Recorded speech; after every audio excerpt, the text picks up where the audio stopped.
Okay, hello everyone, and I am Angela Kane. I'm the Vice President of the International Institute for Peace here in Vienna, and we are continuing our webinar series because we know that all of us are housebound and home office working and so forth. So I'm very delighted today. We have a very excellent guest and a very renowned guest. Her name is Mona Ali Khalil, and she's a public international lawyer. She has 25 years in the UN and other experience, and she worked with IAEA, the International Atomic Energy Agency, here in Vienna also, and is now back in Vienna. We're delighted to have her. And while she was at the UN, she had a number of very interesting assignments, including investigating the use of the chemical weapons in Syria, and is a very well-educated public servant, now in private business, and she holds a BA and MA from Harvard, and an MS in Foreign Service, and a Juris Doctorate from Georgetown University. And she's now the director of MAK Law, and that is an international strategic consulting service which is assisting intergovernmental organizations, and not unusual for someone who's worked for the UN for so long, it is in the service of we the peoples, which you know is the beginning of the UN Charter. And very recently, in fact, it was just published a number of days ago, she wrote a report which outlined reforms of the Security Council for the UN's 75th anniversary, which will be commemorated later this year since the charter was signed in San Francisco in 1945. Now, maybe, Mona, we can start and you can tell me about your interactions with the Council during your career at the United Nations. Thank you, Angela, for inviting me to this interview, and it's an honor to be with you, as it was to work with you many years ago the UN as we try to both investigate and eliminate the Syrian chemical weapons program. Indeed, at the beginning of my career, I was confined to a rather procedural and constitutional assistance to the Security Council. So for the first part of my career as a junior lawyer, I was providing procedural advice and electoral advice to the Security Council. But later in my career, it became, of course, the range of substantive issues before the Council, primarily as lead of the sanctions team and the peacekeeping team within the Office of the Legal Counsel. I had the opportunity to interact almost daily, both with the various missions and sanctions regimes established by the Security Council, as well as with the various Council members and committees established to oversee the work of the sanctions regimes. There were a few special assignments, including the one you mentioned, the chemical weapons program in Syria, as well as the post-Gaddafi post-Gaddafi Libya and post-Iraq missions that also involved reporting to and engaging with the Security Council through various stages of the political and peace and security goals of the Council in those countries. Thank you. I mean, you really have had very extensive experience with the Security Council firsthand, which is always fascinating to sit in those meetings, which are not public. But most of the recommendations that we've heard in the recent years for the Security Council have always focused on reform, and particularly on the expansion, not really on other reform measures. And I know that your report took a very different approach. Maybe you can speak a little bit about what you're outlining as recommendations for the Council and the new approach. Well, one of the stumbling blocks that member states have had, including the most well-intentioned of those member states, is to actually make the Council more effective and more representative, kind of linking the two, that with greater representation, there would be greater effectiveness. However, the stumbling block is the inherent need to amend the Charter in order to expand the membership. Whether it be elected members or non-elected members, that requires an amendment to the Charter, which requires not only an Assembly resolution, which includes the agreement of the 5 permanent members, but it also requires ratification of the parliamentary or other national legislative organs of those 5 permanent members. So the likelihood of getting an amendment that meets with the approval of the 5 permanent members, that both dilutes potentially the number of veto-wielding members and or expands the Council in a way that either reduces its efficacy or its nimbleness, would be very unlikely. So that doesn't mean that we wash our hands and go home saying we've done our best. We find an alternative way to improve the composition's representation of the broader membership of the UN, as well as of the new balance of power in the world. as well as the effectiveness, which is the key. We don't need more members, we need more action. So I don't think it's necessary to amend the charter. I don't think it's even desirable necessarily to amend the charter. And as I indicated in my report, it is not necessary. What we have is 3 permanent members that are from the Western European and other states. France, UK, and US are all from one group that represents less than 40% of the world's population, and yet holds 3 of the 5 permanent seats and 7 of the 15 overall seats. That redistribution can happen by a mere General Assembly resolution. The 2 rotating seats that go through Western Europe and other states groups can be divided more equally with the other 60% of the world's population, Asia, Africa, and Latin America. So that's one way we can do it with a mere General Assembly resolution without the need for a General Assembly decision to amend the charter, which requires permanent members to approve. Okay, interesting. Now, you mentioned already the 5 permanent members. And of course, whenever you read about the Security Council, that's all you read about, the 5 permanent members. And I think everyone knows who they are. I mean, it's basically the United States, Great Britain, France, China, and Russia. And so they have special responsibilities in the Council conferred by the status of permanent members. And maybe you can talk a little bit about those special responsibilities that would come to them. Well, first and foremost, I'd like to emphasize that all members of the Security Council have a responsibility, and what in the charter is described as a primary responsibility. So more often than not, the jargon around the Council is the power of the Council, the authority of the Council.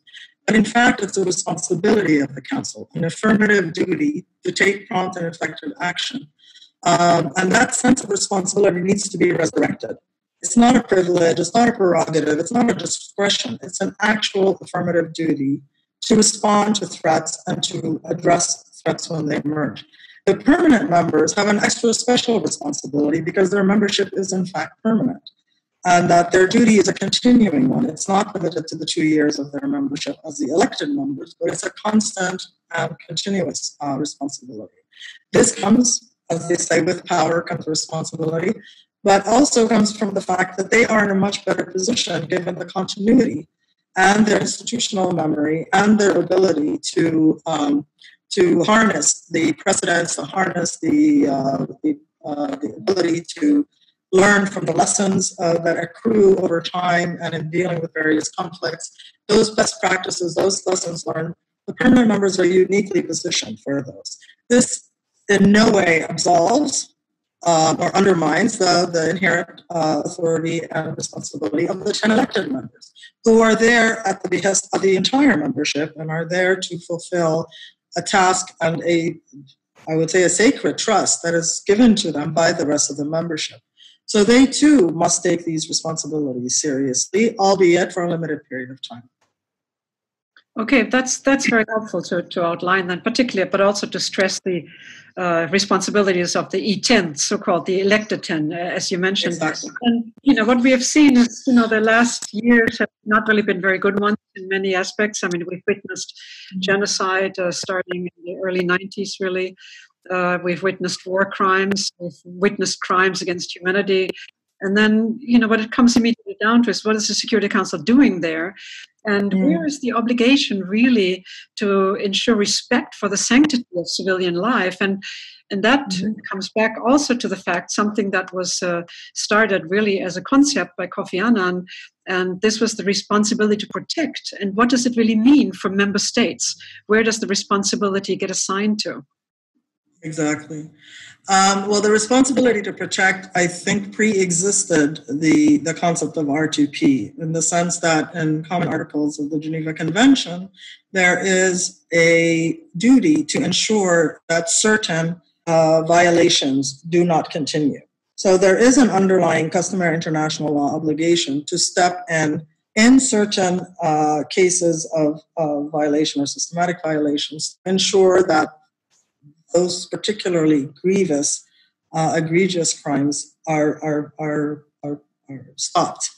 There is also, of course, as you rightly indicated, the coming together of the international community to recognize that responsibility in the General Assembly's resolution, which enshrines the responsibility to protect, and 3 pillars. The first meaning the state's own responsibility to protect its civilians. The second pillar being the international community's assistance and cooperation with states to help them fulfill that responsibility where they need help. And for those states that are unwilling to provide that protection, and or themselves, in the worst case scenario, where they themselves are the violators of the sanctity of civilian life, then the international community has the third pillar, which is to take decisive actions to stop the slaughter of civilians, basically genocide, ethnic cleansing, war crimes, and crimes against humanity. So that responsibility is at the heart of the responsibility of the Security Council under the Charter to take prompt and effective action to remove threats to the peace, breaches of the peace, aggression, and other threats to international peace and security. Now, those have evolved over time. They're primarily armed conflict in nature, or genocide, as you rightly noted. We've had a shameful number of genocides. The never again that was pronounced at the end of the Holocaust has been violated time and time again, especially in the last 20 years.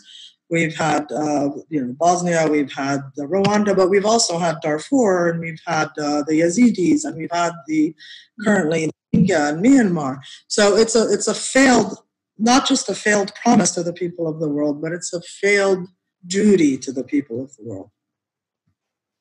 I think that's very true, and I'm glad that you mentioned already former Yugoslavia and also Rwanda, which I think is very much seared in all of our minds who worked at the UN at the time, because it was just a very shameful episode.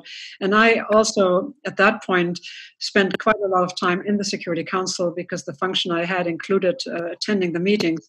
And what I found particularly shameful is that what we now call genocide, it was called the G word, was never allowed to mention. And in hindsight, there was some states' behavior that kind of corrects that vision a little bit. But on the other end, at the time, it was very clear that we all knew what was going on, but no one really wanted to intervene. And that was also due to the fact that in Somalia, there had been some rather difficult moments for some countries that had troops there, because soldiers were, driven through dead through the streets and so forth. So I think that was a reaction that was set up to this. But coming back to the Security Council, which of course... Let me stop you there, Angela, because there's a very, very legal reason why they didn't want to use the word genocide.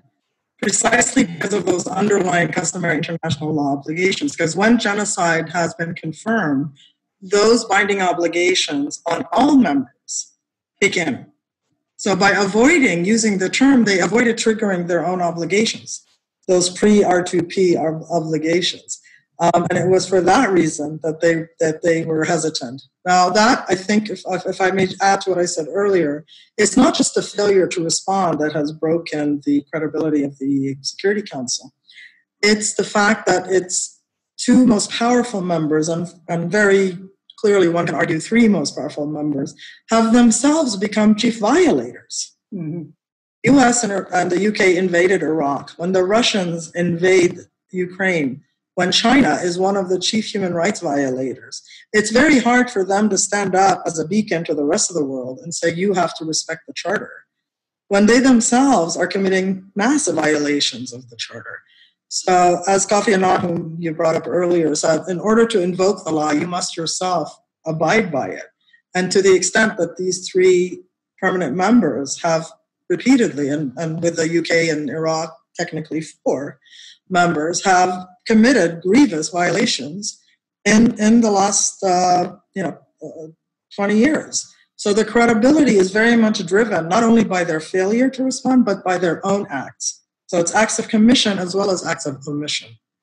Thank you for adding that, because I think it's easy enough to, not easy, but it's basically easier to talk about things that happened 20, 30 years ago than it is what's happening now. And I want to come back to the present, and that is that war crimes are still being committed. And I'm thinking particularly of Syria, which you and I both have experience with. And it's very, very hard to see that it just goes on unpunished. It goes on with chemical weapons attacks and vulnerable populations that you mentioned also before. So what is the Security Council doing there? And basically, how is the veto power being used to address what we call peace and security? Exactly. Well, I mean, there have been multiple initiatives, there have been multiple special envoys, there's been multiple resolutions threatening that if these resolutions are not respected, consequences will follow. But time and time again, there has been, not only by the Syrian regime, which is probably the guiltiest of the parties, but by the non-state actors as well, who are as much bound by international humanitarian law, whether they be opposition militias or they be terrorist groups. Those international humanitarian law obligations have been violated by all concerned. There have been multiple states from every stripe and persuasion that have proxies in this war that have also failed to live up to the humanitarian obligations as well as the international humanitarian law obligations in terms of the use of force, both in terms of intentional targeting, but also people forget that the disproportionate and non-specifically targeted use of force is as much a war crime as the intentional targeting. So it's not enough to say, as the Russians often do, that we don't intentionally target civilians. It's also necessary to ensure that your targeting is specific, that it is, and that the assessment of the collateral damage is proportionate to the military objective. So many governments throughout the world in many conflicts have failed in that latter assessment, in the proportionality and the failure to enshrine the sanctity of civilian life that you so rightly referred to at the beginning of this interview has caused an erosion of that sanctity. And the council, by failing to ensure criminal accountability, has, in a sense, fed that erosion. And it's hard when we have one criminal getting away with it, then another potential criminal lacks deterrent and lacks the sense of seeing it through, that even if he gets away with it nationally, that internationally, that there is no check and balance, as the Charter is meant to serve as a check and balance. And that accountability is at the heart of preventing. It's not just about responding to threats to peace, it's preventing threats to the peace. And when somebody like Bashir, fortunately his own people ultimately were successful in removing him, but he has yet to face the ICC warrant that was issued so many years ago. It was the council that referred Bashir to the ICC. And its failure to enforce that ICC warrant is a failure to enforce its own resolutions. And that also feeds the erosion of the credibility and the erosion of the legal framework and the multilateral commitment to rule of law that the 75th anniversary of the UN hopefully will remind us to resurrect. And I use the word resurrect so close to Easter intentionally because these things exist. We don't need to invent new instruments. We don't need to negotiate new instruments. These are living, breathing, existing, binding instruments that have been freely undertaken, and all we need to do is remember them and live up to them. Thank you, Mona. And I think it's really important to point out that these instruments already exist. We don't need to invent them. And what I particularly liked about your report is that you actually underline some of them and say, these exist, this is what you signed up to. When you're a member of the United Nations, when you're a member of the Security Council, and therefore, we really need to think back about the basics and our responsibilities. But when it comes particularly to these mass atrocity crimes, I'm not calling them genocide, but when you look at that, I know that there is an initiative underway, or there's an initiative in the works and has been to voluntarily refrain from casting a negative vote, meaning a veto, in the council. And maybe you can tell us a little bit more about that initiative? In fact, there's two initiatives, which is in some ways good news, but in other ways, why do we need two when only one is really required? The first one is the France-Mexico initiative, which is two governments came together and declared a political declaration that any member state can sign on to. And I believe at least 104 have done so. And this is basically a voluntary suspension of the veto. And that in light of the responsibility to protect, in light of the grievousness of certain crimes, and we're talking now about the mass atrocity crimes, some define the mass atrocity crimes as just genocide, war crimes, and crimes against humanity, but others as the second initiative, the ACT Code of Conduct, includes ethnic cleansing also in the list of mass atrocities. So that's one nuance there, but primarily they're the mass slaughter of civilians is what we're talking about. The voluntary suspension of the veto is the France-Mexico initiative. In the case of the ACT Code of Conduct, it is a refraining on all members of the council, including the elected members, never to use a no vote on a situation where there's credible evidence of a mass atrocity crime. So it's a general, and they refer to it. They use the word obligation to refrain from voting. So one kind of focuses on the voluntary nature of the suspension, and the other on that there are existing obligations that should compel a yes vote whenever you're dealing with mass atrocity crimes. Both have a large, I would say, majority of the membership, but neither has a majority of the permanent members' support, which is ultimately what matters. The French-Mexico initiative has French support, but none of the other permanent members have supported it. But the ACT Code of Conduct has the French and the UK have signed on. So that is a step in the right direction. But until all five recognize they have this underlying duty, that is a binding principle of customary international law, not only to themselves refrain from committing and or supporting others, the way Russia supports Syria, and China supports in the past Sudan, and the US in various offensive operations has supported Israel. So they're all, on one level or another, abusing the veto to protect those who are committing these war crimes and crimes against humanity. Thank you. It's abusing the veto is strong, but unfortunately, I agree with you that that's what's happening, and it's really disconcerting to those of us who basically have the idealism of working for the UN and wanting to make the world just a little bit better, to see if does not gain traction. And particularly now, as you mentioned, the 75th year of its anniversary, I think we really need to think about back to basics. But of course, having talked about the Security Council, it's not only the Security Council that has responsibilities in peace and security, but it's also the member states in the General Assembly, 193 of them, and they have a major role to play. So what are your thoughts on how the General Assembly could contribute and how could they exercise the obligations they have under their membership? Well, again, we have an existing mechanism that has existed since 1950. That's 70 years, including 70 years of practice and 70 years of precedence. And that is what is called the Uniting for Peace mechanism, which itself, I think the preamble to that resolution is almost poetic in its reminder to this underlying responsibility to step in when horrific crimes are being committed. And that when the council is stopped, is prevented from fulfilling its primary responsibility, then the residual authority and responsibility of the General Assembly and the membership of the UN kicks in, so that the promise of the Charter is fulfilled.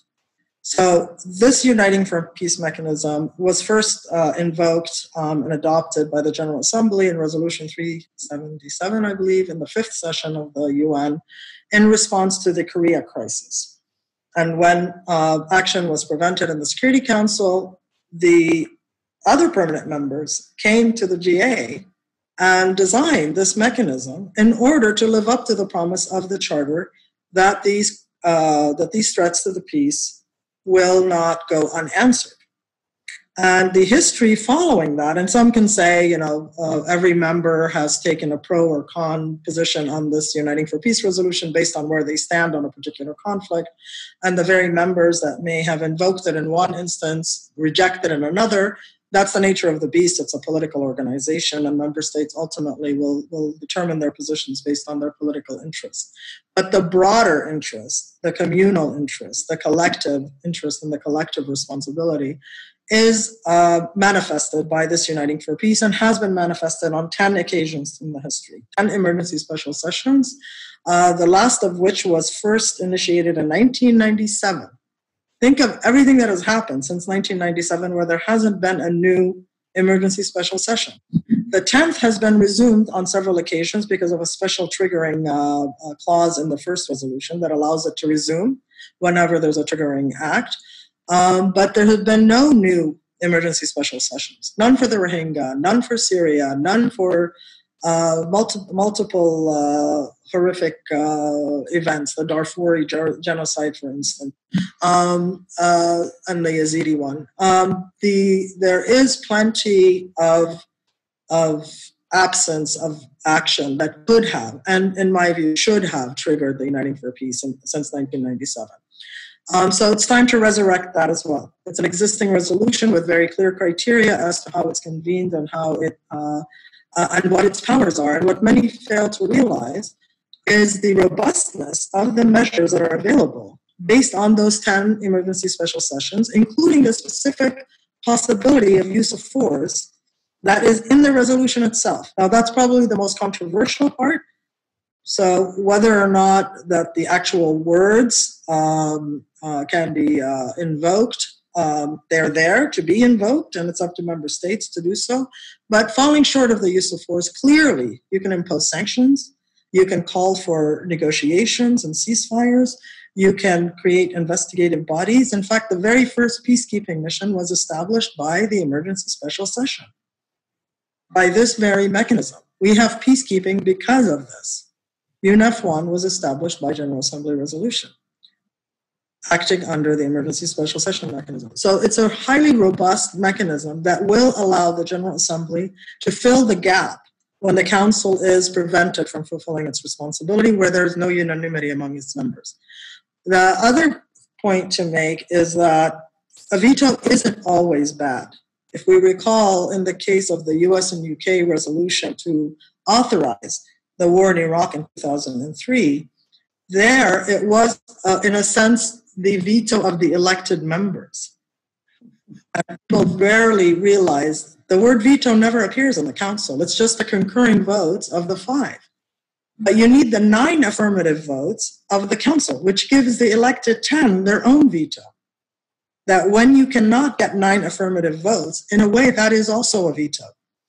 So the 10 elected members, by depriving or at least leveraging this 9 affirmative votes, because the 5 on their own cannot give 9 votes.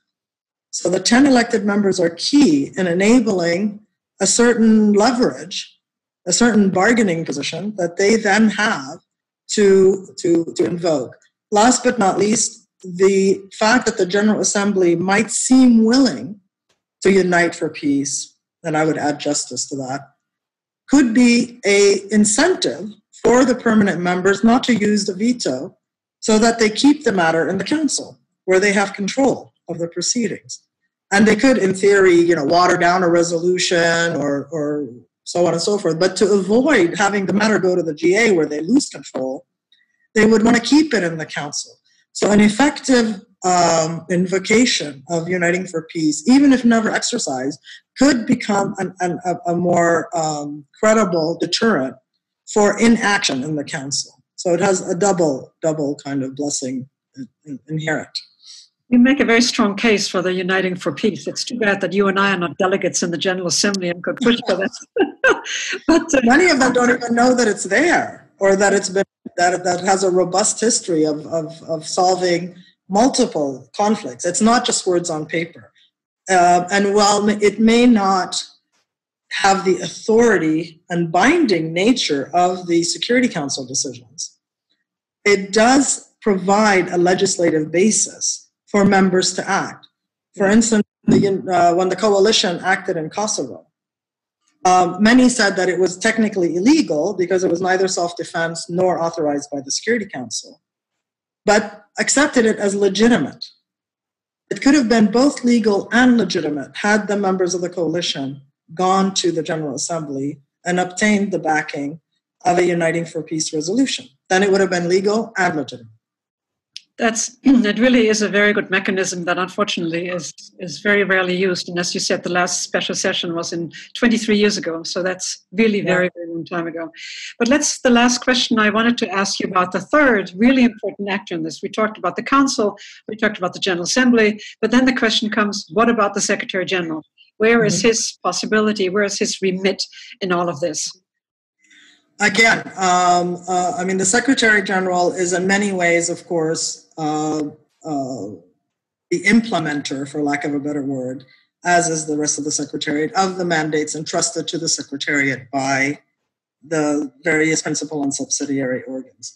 But what many have forgotten is that the Charter defines the Secretariat as its own separate principal organ, and that it has a voice of its own, in addition to carrying out the mandates, that it can articulate a separate position, provided that it is consistent with existing resolutions and with the laws and with the Charter, that should stand alone. That is, in fact, the voice of we the peoples.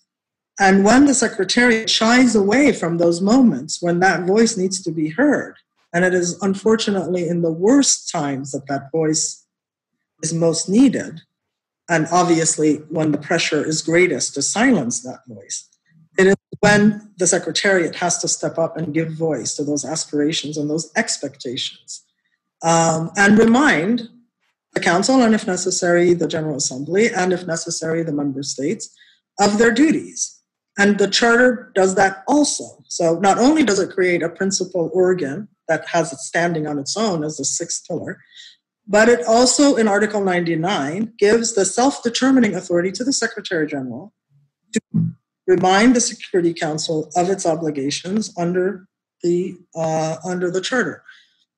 And in so doing, it's not just hey, let me wave the flag, there's a conflict going on here. Obviously, with the world's technologies, we know everything, even a layman on the outside knows, or laywoman, I should ensure that we cover both genders, is aware of what's happening in the world. So the bringing to the attention of the Council is not just the facts, but also the recommendations on how to address the situation. So it is for the Secretary General, right there in black and white, this authority that he and or in the future she can determine on their own whether something merits the attention of the Council as a threat to national peace and security. And with that, one would hope that it would also include recommendations on how to resolve it or how to move forward in addressing it, as well as the early warnings of the High Commissioner for Human Rights. Oftentimes, the litmus test of a future conflict is the scaling up of violations of human rights and humanitarian law. And when that happens, it's usually a good signal, the scanning of conflicts to come, or heaven forbid, genocides to come. And the beautiful thing, and this is where I'd like to end on a positive note, that despite these failures and these, some can say, erosions, that nonetheless the people of the world in large part still look to the UN for help. They haven't given up. They still have that hope. They still have that aspiration. They still have that expectation. So it's not too late to answer that call. And it's not too late to fulfill that promise. And hopefully on the occasion of the 75th anniversary, we remember that. Again, like we've both agreed, it's all there. All we have to do is remember it and act on it. Thank you, but also for pointing out the Article 99, which is the purview of the Secretary General. It's a pretty strong tool, because I'm sure that you wouldn't want to exercise it too often, because then if nothing is followed up in terms of action, then it really becomes a very, let's say, not a very good exercise in trying to fulfill his obligations and duties. But on the other hand, to my mind, Article 99 has not been used enough. It's been very rarely invoked.